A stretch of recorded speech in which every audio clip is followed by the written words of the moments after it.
Hey, John Gilroy here. We are getting into the heavy buying season in the federal government. If you are a federal contractor, how can you optimize what time you have left? Hit the music, Manny. Welcome to the Federal Tech Podcast, where industry leaders share insights on innovation with a focus on reducing cost and improving security for federal technology. If you like the Federal Tech Podcast, please support us by giving us a rating and review on Apple Podcast.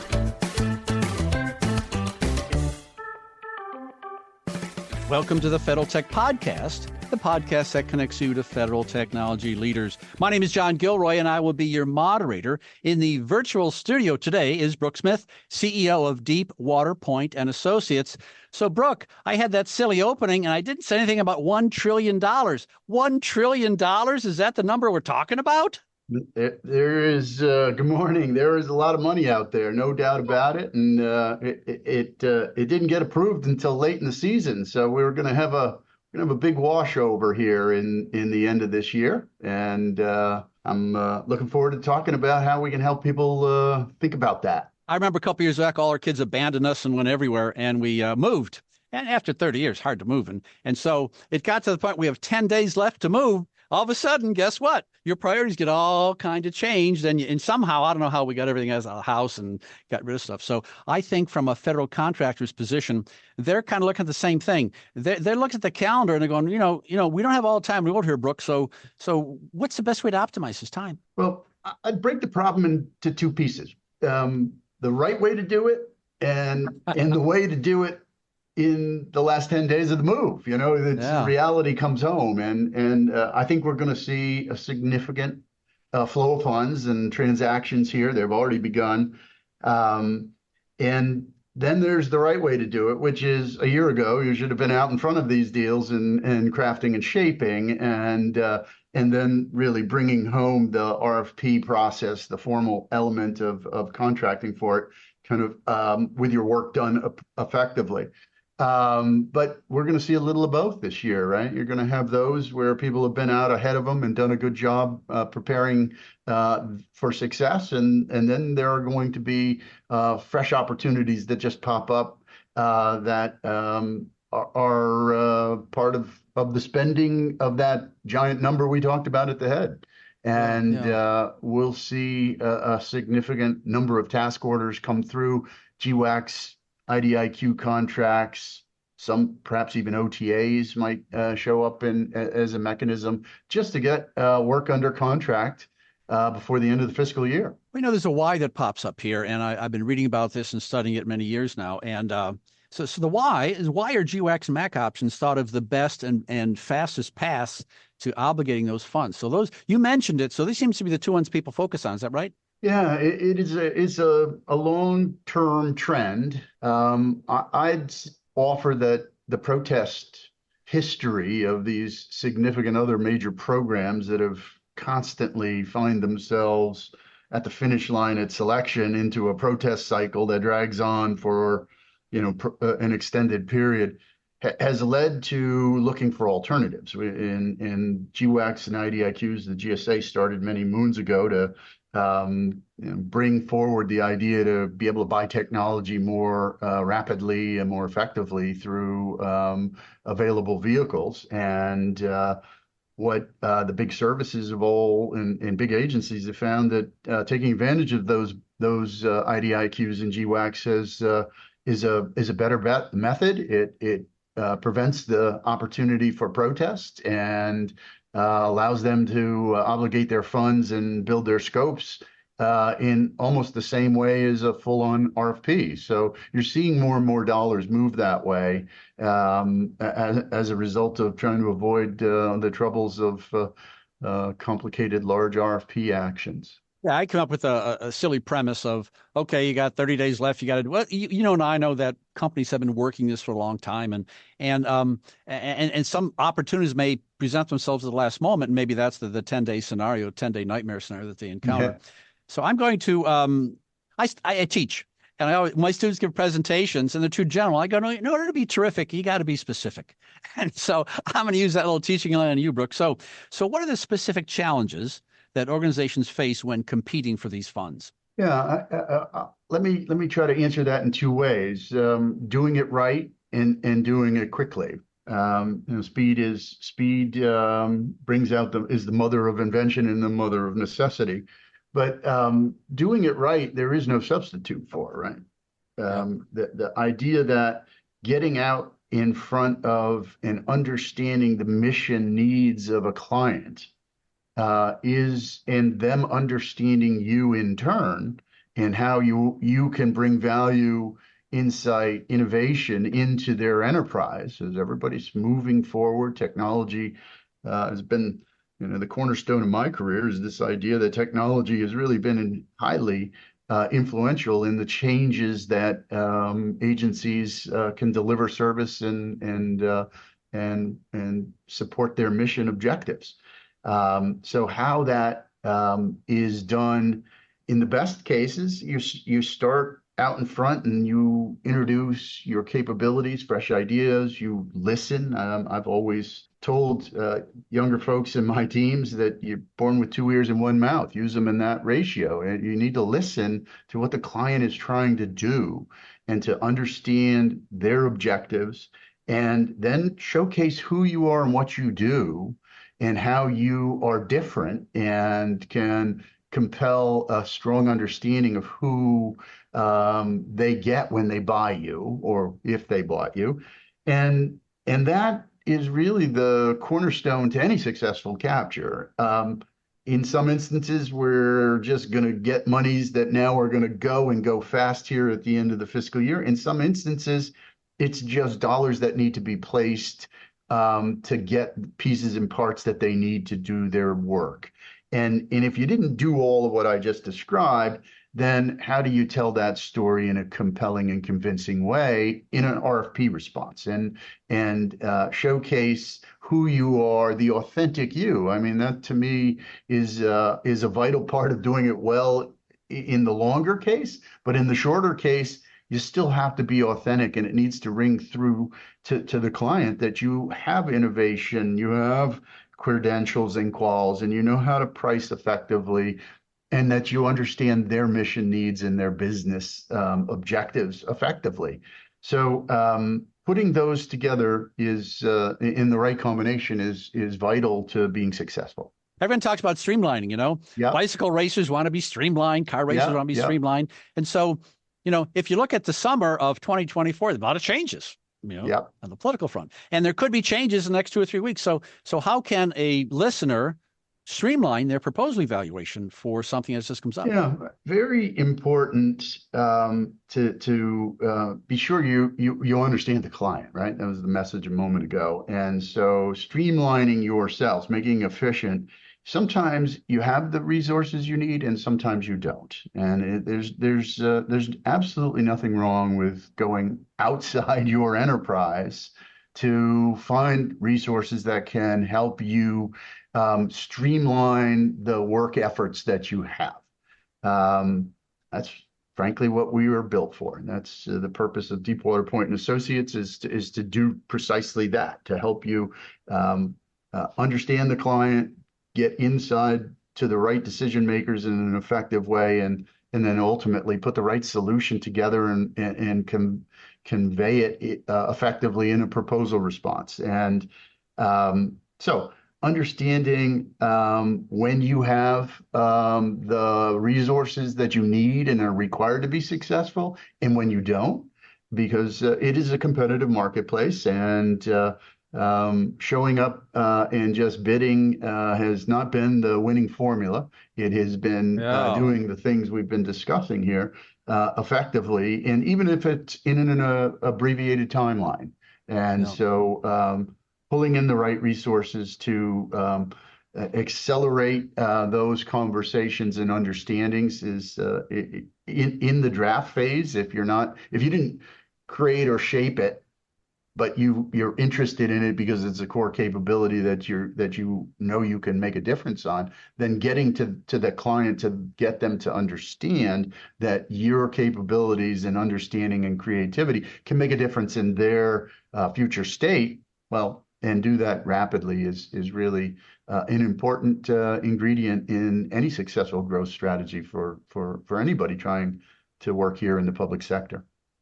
Yeah, sometimes you can't do it all on your own. Sometimes you need a coach to help you, or maybe go back to baseball, see the pitches that are strikes and balls and which ones you're not going to waste your time with. And if you're listening to this and trying to figure out what to spend your time on the next few weeks, you can go to dwpassociates.com and connect with them, make an appointment, and learn their process, which is kind of an intriguing process and very well respected throughout town here. Speaking of town, it seems like there's a mandate with every conversation I have. If I go to the 7-Eleven, people talking about artificial intelligence. I mean, I don't know. I mean, AI. So it's a mandate here. Slurpee from the AI machine. Yeah. Oh, yeah. Maybe there'll be a robot behind the Slurpee machine. So what about AI? I mean, does this even play into this process, or so it's got to affect it. I mean, how do you folks use AI to help my listeners? Yeah, it's to your point, a very relevant topic. We've made some important investments in AI, and I'll break them into two chunks that I think are relevant to where we are in the fiscal year cycle of buying. First, we recognize that the sheer volume of task orders going through these vehicles is a labor drain just to keep up. Every company is trying to sort through all this task order volume and sort which ones are applicable to me. Which ones do I even have a chance at? Do I have skills that match?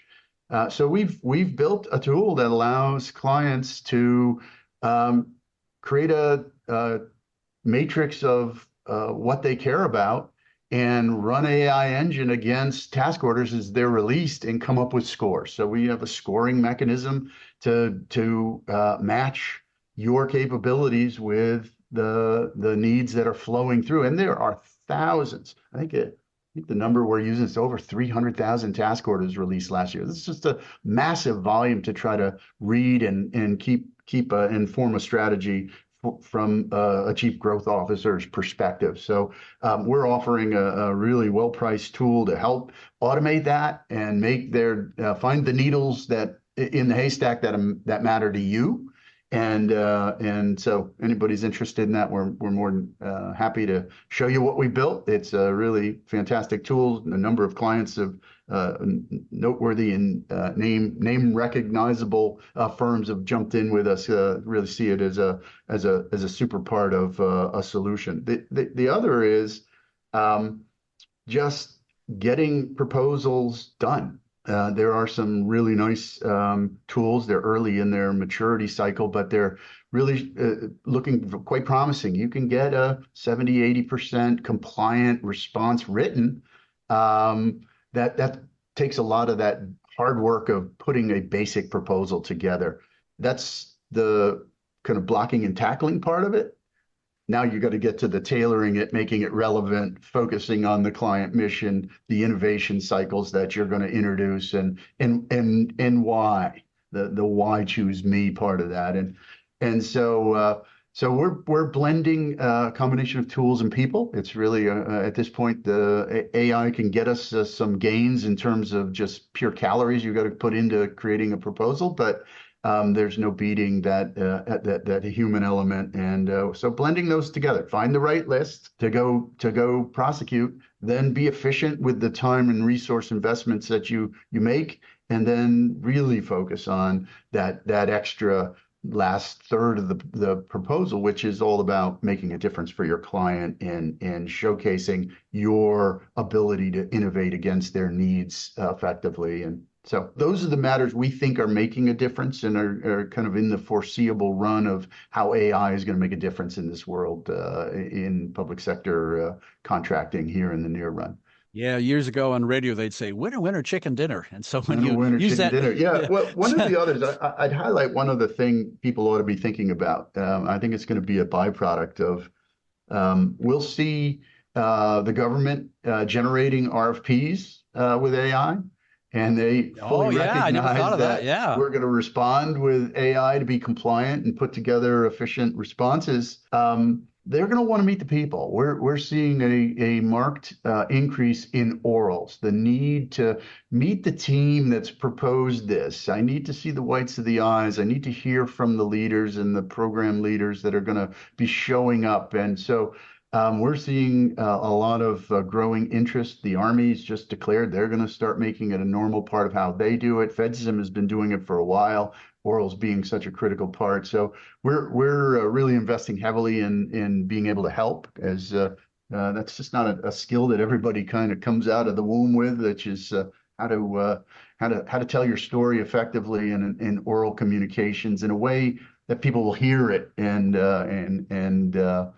understand your key points, right? That takes some practice and some work. So I think those are important parts of the human element next to the AI element. Yeah, I'll give you a human element perspective. I was at an event in downtown DC, and there was, I don't know, 2,000 people there, and I was going in the crowd, and I noticed a person from Deepwater. I started speaking to him, and this is a mature, well-respected, experienced in the federal and commercial world, and he I wouldn't say he was head and shoulders. His differentiator was his experience, and I think that's what Deepwater brings is they get people who been there, done that, got the T-shirt, and know how important this human part is. Because we've seen artificial intelligence go down some side roads that are not good, but a human can know initially what to emphasize, not to emphasize. And I think that's what Deepwater provides is. Everyone knows you for having human beings that have deep contacts and understand problems. And if you can combine that with a tool that can maybe get things up to speed quicker, that really seems like a better combination. But boy, that human element is something you can't. How do you measure that? I mean, it's very difficult to assess. It's important though. Yeah. Well, thank you for making that point. And because that is our raison d'etre here. It's about having a group of professionals with a depth of experience, knowledge, and insight. And I like to call it the mission awareness criteria that make that difference up. And so we've invested very heavily there as a part of our business strategy.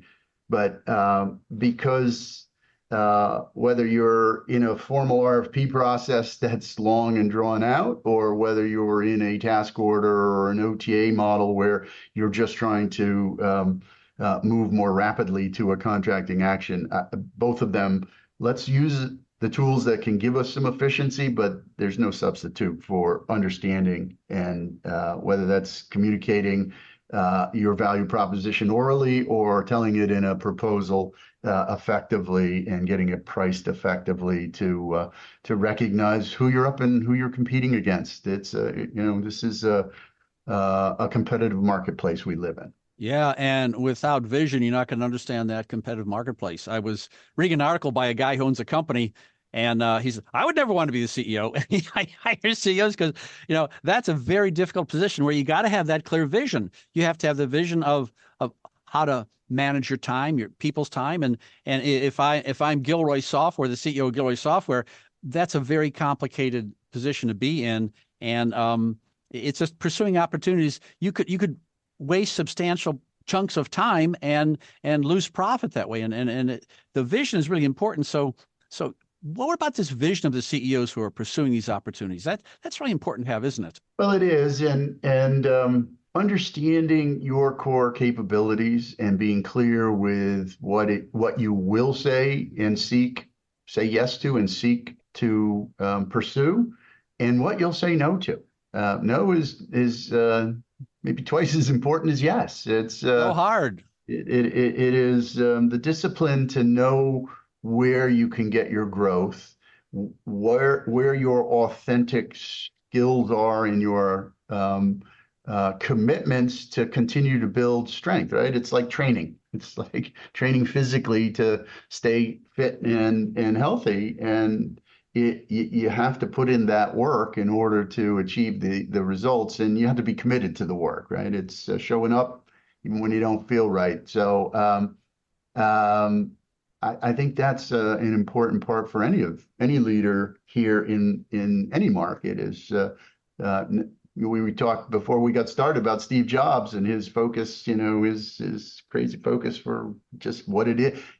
That makes a difference, knowing what your focusing your energy, your resources on, and not getting caught up in too many things simultaneously that take away from bringing the best and strongest portions of your enterprise to purpose. Yeah, he'd be a good example of someone with a vision that everyone's walking around with their pocket today all over the world. Yeah, it's incredible. Yeah. We are running out of time, but I want to get maybe a little vignette from you. Let's say we're at a baseball game, I'm sitting next to you, and what do you do then? And so if I turn to you and I go, hey, Brooke, before the next batter, so how can I tell my story to the government customer? How can I connect to the government customer? So how would you do that before the next pitch? Yeah, the secret is picking who you are, what you do, and do it well, and then getting into the client and getting access. You have to come tell your story. If you are a written page in a complicated response of a proposal and they don't know you, that's not a winning formula. That is a lot of calories burned, dollars expended for a low probability. So really the secret is getting in tight and working in the places where you understand their needs and their mission, and that you have innovations and ideas and capabilities that matter to them, and they understand that. Communication skills and taking the artificial out of artificial intelligence, because no one wants artificial and face-to-face relationships, I'll tell you that much. Good. True words. I will be putting our link to Deepwater & Associates in the show notes here, so you can connect up with that. You have been listening to the Federal Tech Podcast with John Gilroy. I'd like to thank my guest, Brooke Smith, CEO, Deepwater Point & Associates. Thank you, John. Thanks for listening to the Federal Tech Podcast. If you like the Federal Tech Podcast, please support us by giving us a rating and review on Apple Podcasts.